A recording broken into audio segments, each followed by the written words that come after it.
As I've been listening to my colleagues' questions during this hearing, diversity and quality and inclusion training seems to be a hot topic. However, I would like to take a moment and discuss if these efforts are properly targeted to accomplish their stated goals to create a more inclusive society, or if this training does or does not serve a role in our nation's security.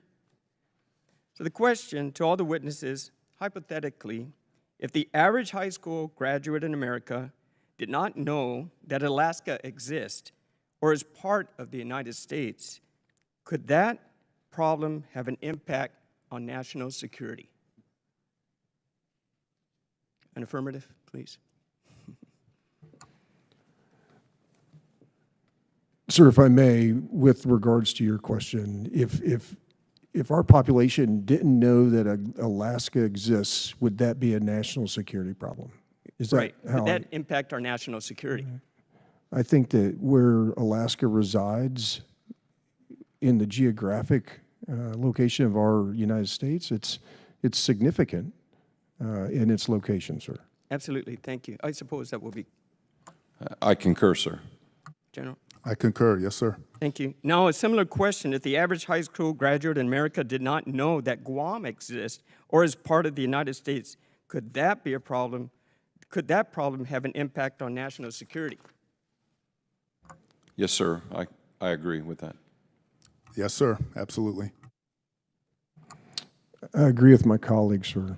Thank you. And I believe that the lack of education on the existence of the importance of U.S. territories at a high school level does constitute a national security weakness.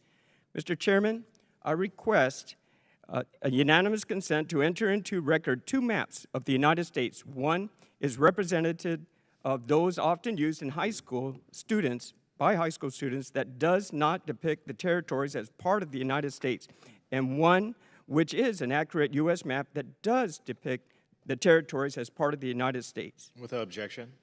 Thank you, Mr. Chairman.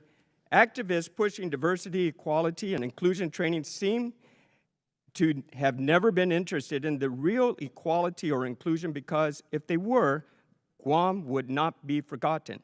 So question, I would like to ask the witnesses, can you guarantee to me that every single graduate of your service academy knows the 50 states, the 5 territories, and the District of Columbia are all part of the United States?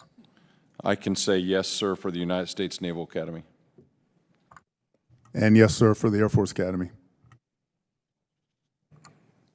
Sir, we're committed. Thank you. And rather dealing with DEI distractions or the perceived barriers of military service that today's hearing has touched upon, I inserted language into the House-passed NDAA to remove the cap on nominees from Guam at service academies, allowing me to nominate a full 5 candidates at each academy rather than 4 candidate cap that is presently law. One last question also, please. What efforts are being done to specifically recruit for military service academies in Guam? Sir, I'll start. We obviously have a presence on Guam at Anderson Air Force Base, and that affords us a great opportunity for recruiting and bringing in some of the Guamanians, folks who live in Guam, into our academy and into our service. So we do have great opportunity there. Sir, likewise, at Naval Station Agana, we have a very strong Navy presence there that are home ported there with families. We also have expats who served in our United States Navy who have gone back home, and they serve as blue and gold officers and great representatives of our Navy and advocates for our academy. Sir, I'll have to come back to you with specific outreach efforts to Guam.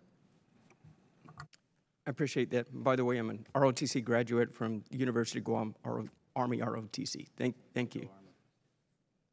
And I appreciate the witnesses. I appreciate your service. Thank you, Mr. Chairman. I yield back. Thank you. Representative Takuda. Thank you very much, Chair.